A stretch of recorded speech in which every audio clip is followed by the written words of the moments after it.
Scene 1। आप two wheeler चला रहे हो। आपका छोटा बच्चा आगे खड़ा है। रास्ते में उसे एक गधा दिखता है जो उसे बेहद पसंद आ जाता है और वो जिद करने लगता है कि इसे अपने घर लेकर चलेंगे। सीन 2।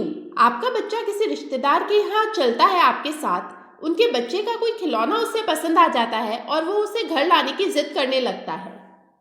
सीन 3। आप मॉल में गए हो और आपका बच्चा मॉल में लगी डमी को खरीदने की जिद करने लगता है। अब आपको तो पता ही है कि छोटे बच्चे जिद करते टाइम जगह और पॉसिबल इम्पॉसिबल नहीं सोचते हैं, बस 1, 2, 3 और टेंट्रम टेल्स शुरू। ऐसी सिचुएशंस में नॉर्मली पेरेंट्स पैनिक हो जाते हैं और उनको डांटने लगते हैं, पर थोड़ा सा दिमाग लगाकर हम बच्चों को बिना रुलाए ऐसी सिचुएशन से बाहर निकल सकते हैं। कैसे? इस वीडियो में मैं आपके साथ अपने आजमाए कुछ फॉर्मूले शेयर करूंगी। हाय, मैं हूँ प्रीति एंड वेलकम टू जिंदगी प्रीतिफाइड।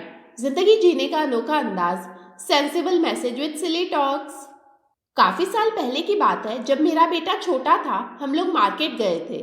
मार्केट में एक शॉप के बाहर एक बच्चे की डमी लगी थी। उसे देखकर वो जिद करने लग गया कि इसको लेकर घर चलो, मैं इसके साथ खेलूंगा। मैंने समझाने की कोशिश की पर उसने रोना शुरू कर दिया। थोड़ी देर में चिल्लाना भी शुरू हो जाता, पर इतने में शैंकी ने दिया एक आइडिया। मैंने उसे कहा, ठीक है, मैं शॉप वाले अंकल से पूछ कर आती हूँ, तो पापा के पास रुक। मैं अंदर गई और थोड़ी देर में वापस आकर उससे कहा, अंकल ने कह दिया कि भले ही लेकर जाओ, पर अपने बेटे को यहाँ छोड़कर जाना पड़ेगा। मैं उसको नई ड्रेस पहनाकर यहाँ खड़ा करूँगा। मैंने भोला सा मुंह बनाकर उससे पूछा, तुझे यहाँ पूरे दिन खड़े होने में कोई प्रॉब्लम तो नहीं है ना? फिर थोड़ी दूर बैठे एक डॉगी की तरफ इशारा करते हुए पूछा, और उस डॉगी से भी तुझे डर तो नहीं लगेगा ना? बस जी, डमी को घर ले जाना कैंसल। ऐसे ही एक बार वो हमारे साथ किसी रिश्तेदार के यहाँ चला था, तो वहाँ उनके बच्चे का कोई खिलौना उसे पसंद आ गया था। वो हमारे साथ घर वापस चलने को तैयार नहीं हुआ। बोला, ये साथ में लेकर चलो, नहीं तो मैं घर नहीं चलूंगा। अब वो बच्चा भी शुरू, मैं नहीं ले जाने दूंगा। और इससे पहले कि वर्ल्ड वॉर 3 शुरू हो जाता, मैंने अपने बेटे से कहा, किसी और के खिलौने को अपने घर नहीं ले जा सकते। ऐसा कर, तू यहीं रह जा, हम लोग तेरे खिलौने भी यहीं भिजवा देंगे, तू यहीं पर खेलना। फिर उसके कान में धीरे से कहा, ये बच्चा सब खिलौने तोड़ देता है, तेरे भी तोड़ दे तो मुझे मत कहना। और हाँ, ये आंटी करेले की सब्जी बनाते हैं रोज, तू खा लेना, जिद मत करना। और बिना स्टोरी सुने तुझे नींद तो आ जाएगी ना? पता नहीं इन आंटी को स्टोरीज आती भी है या नहीं। कौन से डायलॉग ने असर किया ये तो पता नहीं, पर हाँ, ये प्रवचन खत्म होते होते उसने खिलौने का मोह त्याग दिया था।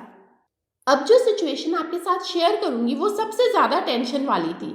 मैं टू व्हीलर पर अपनी बेटी के साथ जा रही थी। रास्ते में उसे एक गधा दिख गया था। बस जी, चलती एक्टिवा पर मैडम जी शुरू, मम्मा वो कितना प्यारा है, उसे घर लेकर चलो। मैंने कहा, गधा कोई घर लेकर जाता है भला? हम उसे नहीं लेकर चल सकते हैं। ये सुनते ही वो चिल्ला उठी, नहीं, लेकर चलना पड़ेगा, अभी लेकर चलो। रोड पर आते जाते व्हीकल्स को देखकर टेंशन हो गई थी, पर इससे पहले कि वो चलती एक्टिवा पर पैर पटकती और मेरा बैलेंस बिगाड़ देती, मैंने साइड में ले जाकर एक्टिवा रोकी।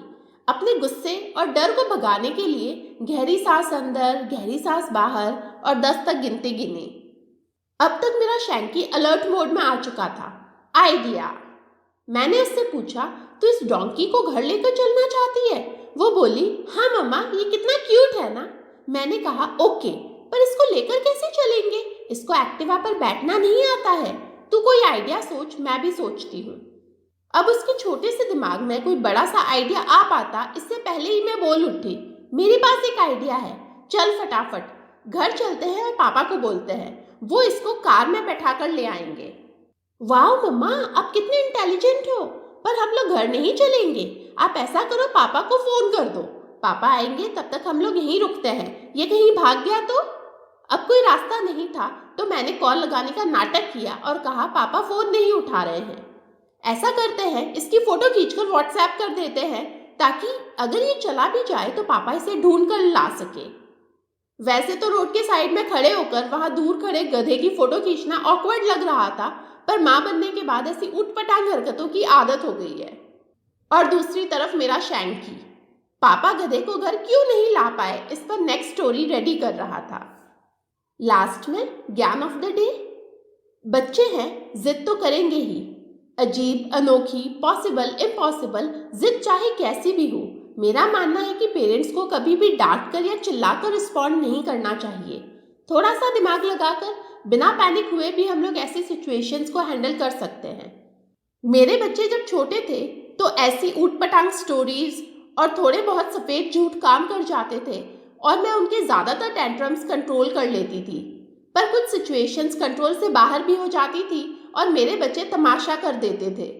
पर कोई ना, पता है मेरे ही मिनिएचर मॉडल्स है, चैलेंजिंग और डेयरिंग तो होंगे ही। अगर इस वीडियो ने कर दिया है आपको भी प्रीति फाइट तो कीजिए लाइक, शेयर और सब्सक्राइब। बेल आइकन भी waiting for you, hit that too. मिलती हूँ अगले वीडियो में, तब तक के लिए गुड बाय।